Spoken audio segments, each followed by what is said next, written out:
Gold is still a critical consumable in the First Descendant. If you're interested in some fast and easy ways to get it, hang around. What's going on, everybody? In this video I'm going to show you some fast and easy ways to get gold, and the first one, you don't even have to log into the game.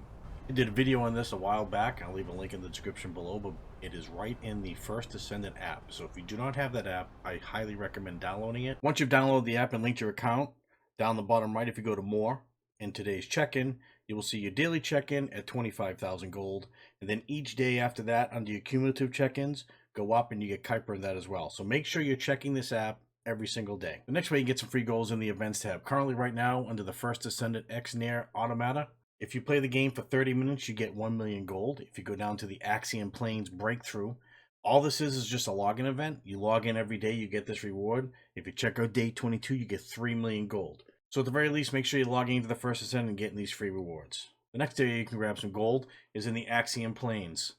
Over here, they have these bike races, which you can only do once. But if you beat these times, you get this golden Kuiper, and down the bottom, as you can see, if you beat that time, you get the crystallization catalyst. Also, while we're on this menu up here in the quests, you check out any quests that you might have active.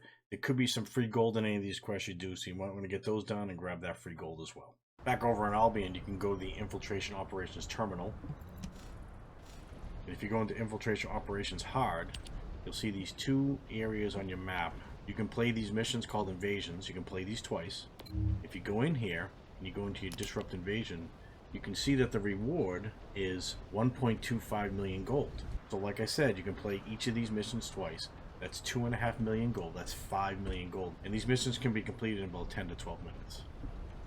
After you've played the Disrupt Invasions twice, you can go into the Infiltration Operation Hard, play it at the 400 level, and although under the reward info it does say 24,000 gold, depending on what the bosses drop, the amount of gold you can actually pick up is somewhere in the 100,000 range. Another way to get a bunch of gold is right next to the Infiltration Operations Terminal. This is your Special Operations Terminal. If you go into Special Operations Hard, you have two pink areas you can select. One of them is the Albion Resource Defense, and the other one is the Kuiper Mine Blockade. The Kuiper Mine basically is exactly what it is. You're going to get a lot of Kuiper.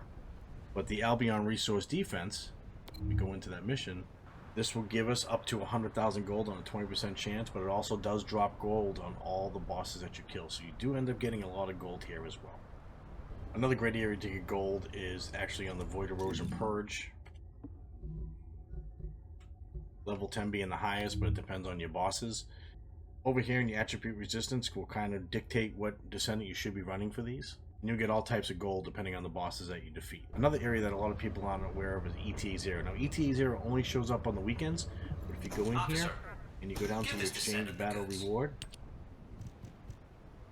as long as you have quality certified ETA vouchers, you can actually buy gold. 300,000 for only 2 of these vouchers, and you can do this 100 times.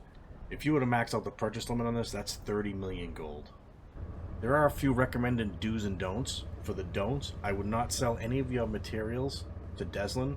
The gold return is not worth it, and the amount of materials you're going to get from breaking down those parts is worth way more later. I don't recommend buying any gold or boosters from the store. You can get boosters throughout the game for many different ways. One of the ways is through your quests, so check those out as well for any boosters.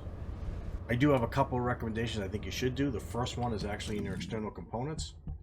Under your memory, if you have one that has a gold drop rate increase modifier, I highly recommend putting that on, especially if you're farming gold. Obviously, gold is better than purple. Depending on what set you're running, I don't know if you'd want to upgrade this to gold. Either way, it's up to you and how you want to handle your character. If you're doing strictly a farming character, maybe you want to take the time and upgrade these all the way to gold. The other recommendation I did touch base on was actually a booster. So if you've been playing the game a little bit in your consumables, you should have gold drop rate boosters. But you can put these on depending on how often you play and how long you're going to play, and that will increase your drop rate, in this case here, 30%. I hope this video has helped you a little bit on a couple of different ways to think about farming gold. And as always, I appreciate you watching the video. If you enjoyed the video, please consider subscribing, hitting that notification bell, leaving a like, and a comment below what you think of the video or what you'd like to see in future videos. If you want to catch me live, besides here on YouTube, I go live on Twitch and Kick on Wednesday and Thursday at 7:30 p.m. Eastern and Sunday at 6:30 p.m. Eastern.